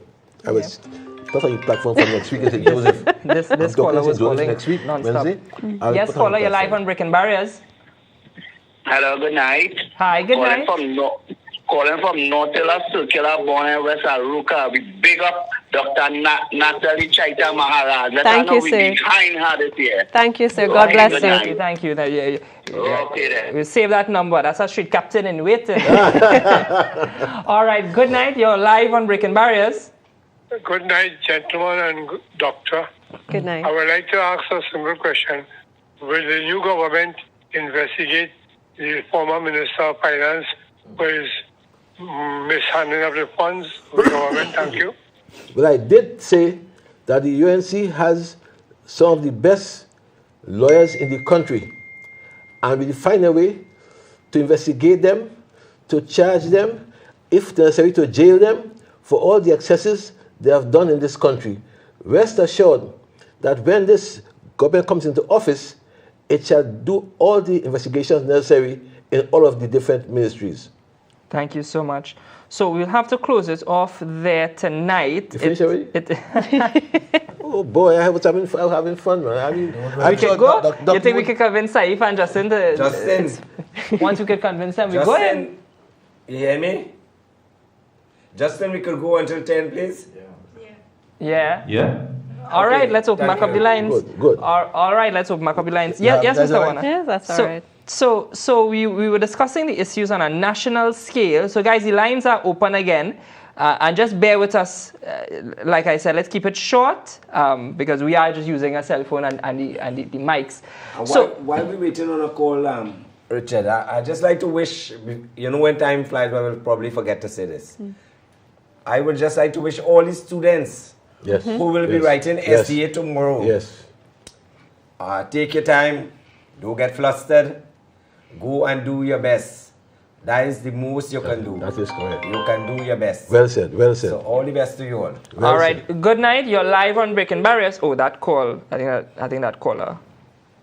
All right. Guys, the number is on the screen, 792-1656. That is Uncle Nazim's personal cell phone. His wife said if we're doing this, you have to delete the number after. She wants to sleep well at night. So, Mr. While we wait on the calls to start trickling back in, Mr. Warner, you would... There we go. They had to ring off the hook, Yes. Good night. You're live on Breaking Barriers. Yes, good night. Go ahead. Good night. Good night. You're live on Breaking Barriers. Hello. Okay. I'll take the other call. Yes, good night. You're live on Breaking Barriers. Yeah, good night. What we have to do is to educate the public of the legacy of the PNM. 1968 and 1969 closed down the massive transport in the country, railroad. Yep. Thousands of people going home.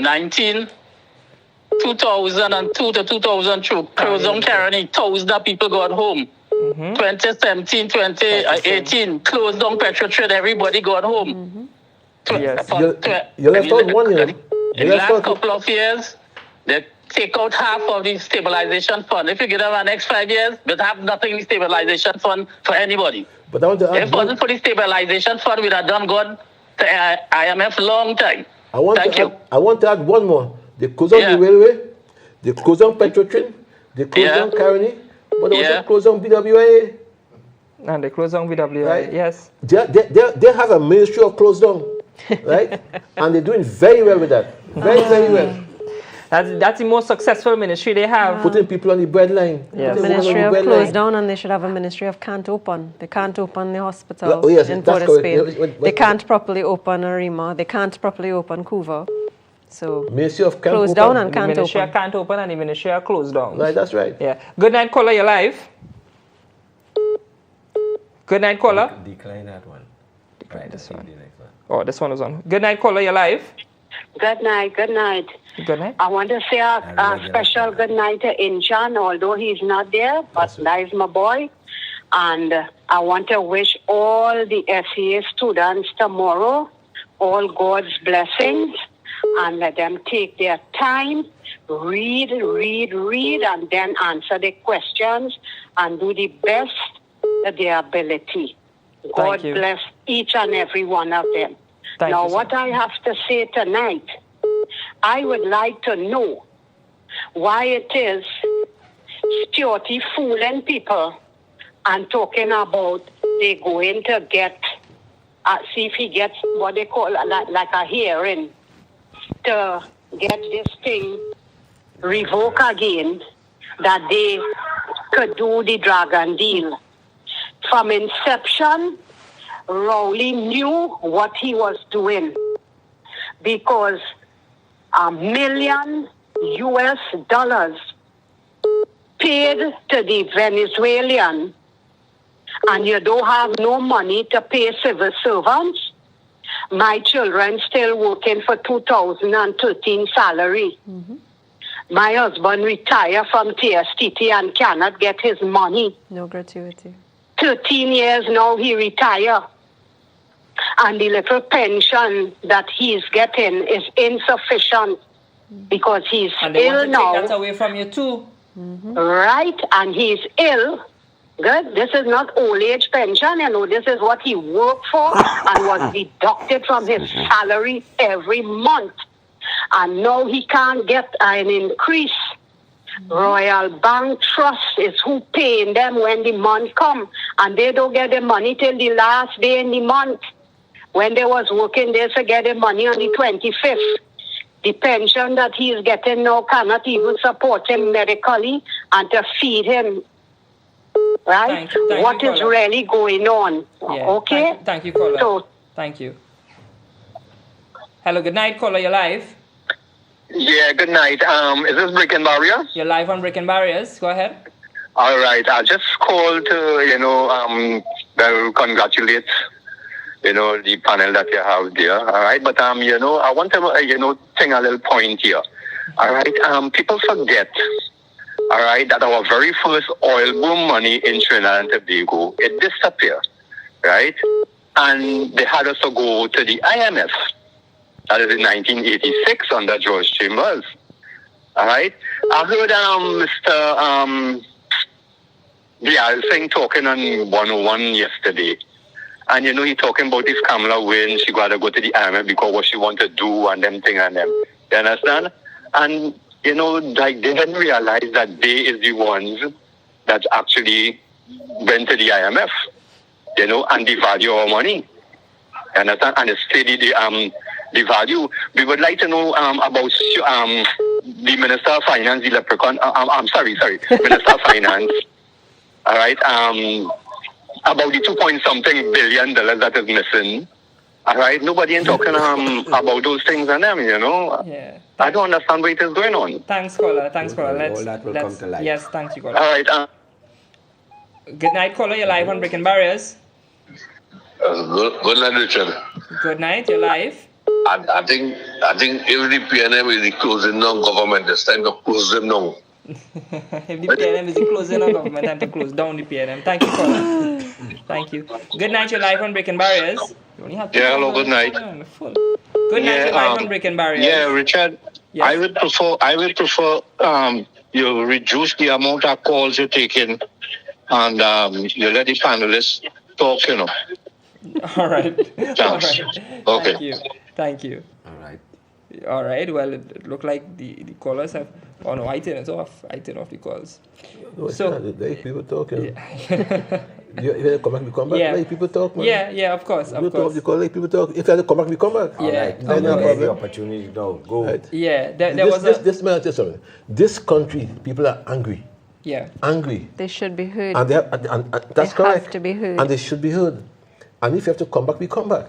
But don't stop the calls. Yeah. You see? Because at the end of the day, the anger will show on April 28th. But before that, it must be shown in situations like this one. Yeah, of course. This person So don't stop the calls. calling. Yes. Let's get this person back on the line. This person was calling. One of the calls that kept coming in. He kept having to I'm quite sure Dr. Natalie Chaitan Maharaj will be happy to come back to talk to you about the evils of the Monkrop Hospital where she works. Yeah. Where you can't get gloves, you can't get medicine, you can't get anything.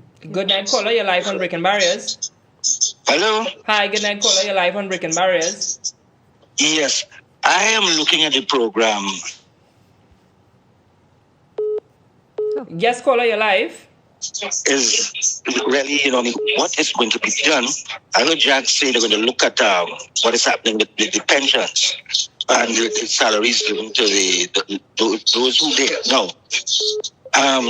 My thing is this, that, it's hello? Yes, caller, you're live. It's definitely unfair that a fellow could be there for 2 years, 2 days, and get that kind of money. Secondly, it is obscene. We have to look very seriously at Constitution, because what we have is a dictatorial executive which allow for anybody, anytime down the road, could come back and behave in the same way. So, as we used to say way back in 1975, via the Tapia House movement, the first thing we have to look at is constitutional reform and institute something different to what we have. Yes, thank you so much. Hello?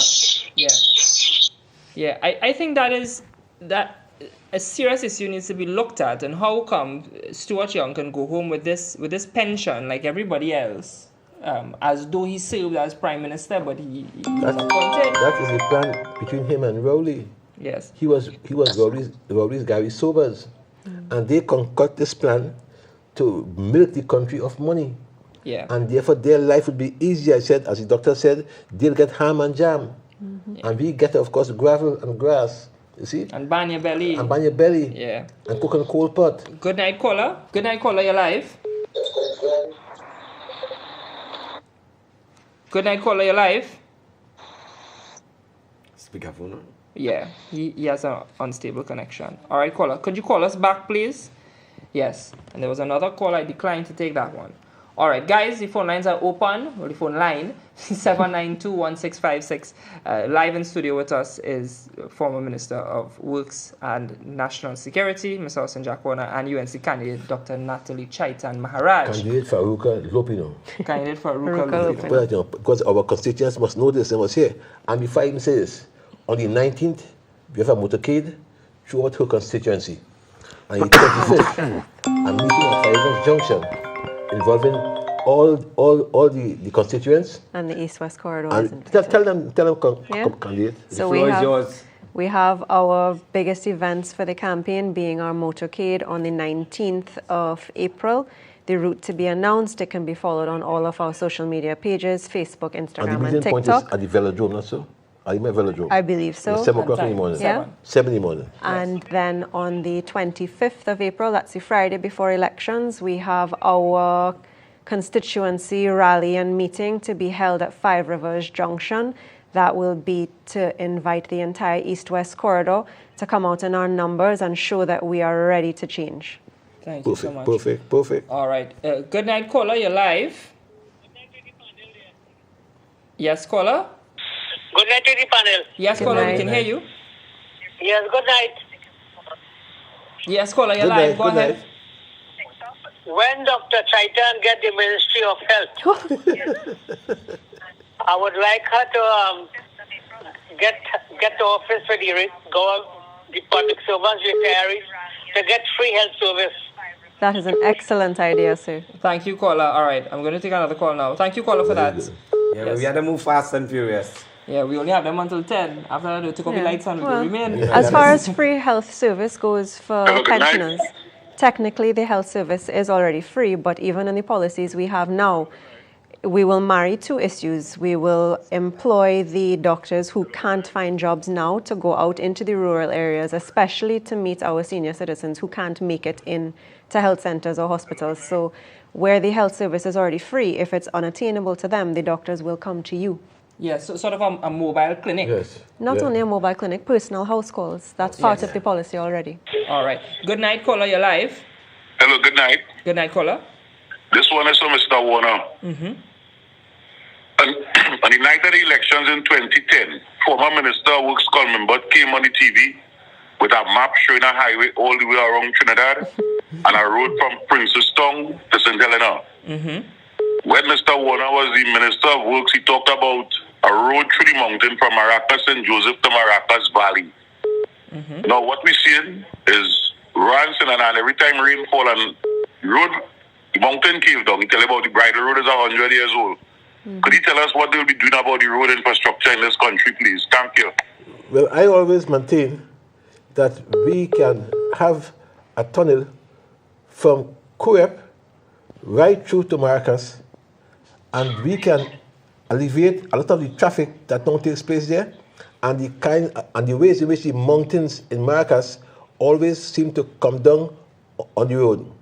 That has been discussed when I was there with the French government. They were also willing to have another underground from Piti Valley right into Port of Spain. And the French government said that they were going to build it and they will have tolls and maintain it for 20 years and then give it back to us. Unfortunately, of course, I was not there anymore. But for me, those two ideas are still relevant and can be done. Look what the Chinese have done in Jamaica. A 4-lane highway from Kingston to Ocho Rios, maintained by the Chinese, and they are paying tolls. And therefore you can drive now from Kingston to Ocho Rios in an hour and a half. Or it was 4 hours. Not so? It was 4 hours when I was in medical school. It was 4 hours when the candidate was in Jamaica. No, it's an hour and a half from Kingston to Ocho Rios. So we can do these things.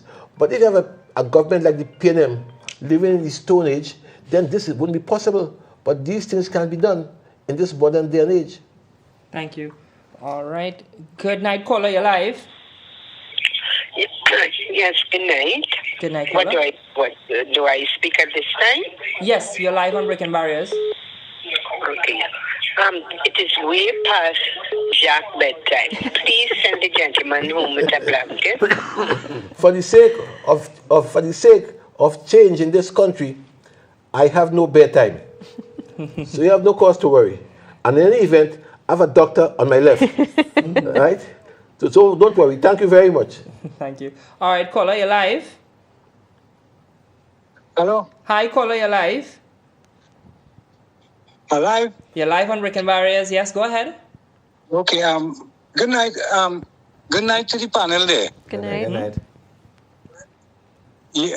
Yes, Yeah, go ahead, caller, go ahead. yeah, I just want to highlight something. Now, for this month here, I didn't receive any pension.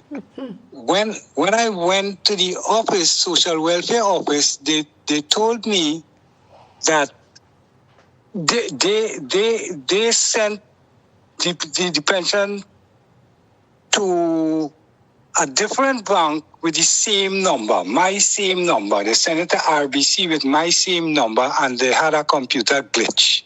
A glitch. So I find that very strange. I don't know how to look into number, that. Your bank number, your account number. Yeah, my account number. They told me that they had a computer glitch and they sent the money to a different bank with the same number that I have. No, you're saying a different bank. You do not intend to say a different branch, correct? You mean an entirely different bank? Branch, a different bank. They said they sent it to RBC, RBC with the same number So as my account number. Two different banks in this country have the same number? Different. Yeah, but that is what they told me. All right, caller. Well, we have your number here. You can probably reach out to the studio, but I will. Shall I investigate it? Yes, we'll definitely investigate that. That's a serious concern. Yeah, because I find that very strange. You understand how you could send my Is it sorted now? Did you get your pension for this month? No. And when I went to them yesterday, and they told me that. Another call came in and blocked his. Well, I took the number. I took note of the number. Yes, good night, caller. You're live. Yeah, yes. Yes, good night, caller. You're live. Go ahead. Yes, I want to congratulate Mr. Jack Warner. He was the second best MP I know in Trinidad and Tobago. Mr. Ramesh first, Ramesh first, Mr. Jack Warner second. And Works Minister, Mr. Jack was the best we ever see. All those roads that he built, and all in Felicity where we have all them swamp and all that road, they look at they like a paradise.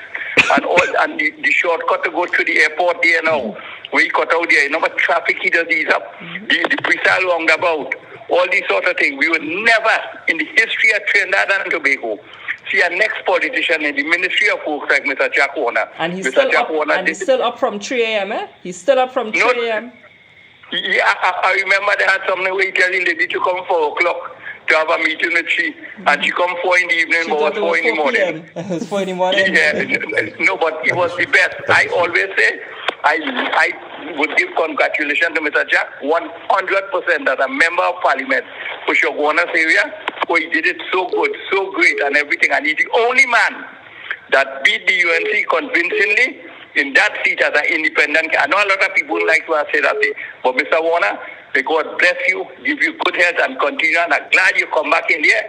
And we would see to it that we would get rid of this PNM who killing the people in Trinidad and Tobago, especially the elderly people. Yes. I thank you ever so much for this opportunity. And I want to tell you, I did all of that for $1 a month. Yes. $1 a month. Don't forget. Yes, thank you so much. Thanks, anyhow. Yeah, we have 4 more minutes. Could you remind the viewers about those events that you have coming up, the motorcade? Sure, so our motorcade is on Saturday 19th April from 7 in the morning at the Arima Velodrome starting. And our last rally will be on the 25th of April, that's Friday 25th of April at 5 Rivers Junction, inviting all the public in our constituency across the East-West corridor and beyond. All right. Mr. Warner, any closing comments? I would like to thank you guys here for having me here. I'm sorry I came from the walk today in Tagarigua straight to your studio, and therefore I didn't doze up myself as I should have. But I'm quite sure you and your listeners will understand. I hope that you can have us here again, that you can further elucidate the country's problems and some solutions. I want to also thank my candidate. Thank In you, fact, sir. I always maintain, people always say, and Kamala, the next Prime Minister, I want to say Kamala in waiting. Yeah. Right? In waiting. I want to say Dr. Natalie Chaitan. MP in waiting. Maharaj, MP in waiting. So thanks for having us here. And I wish you the best of everything. And please give my regards to Ancient Ishmael. Thank you. Now, I will send you the research we did on the seat.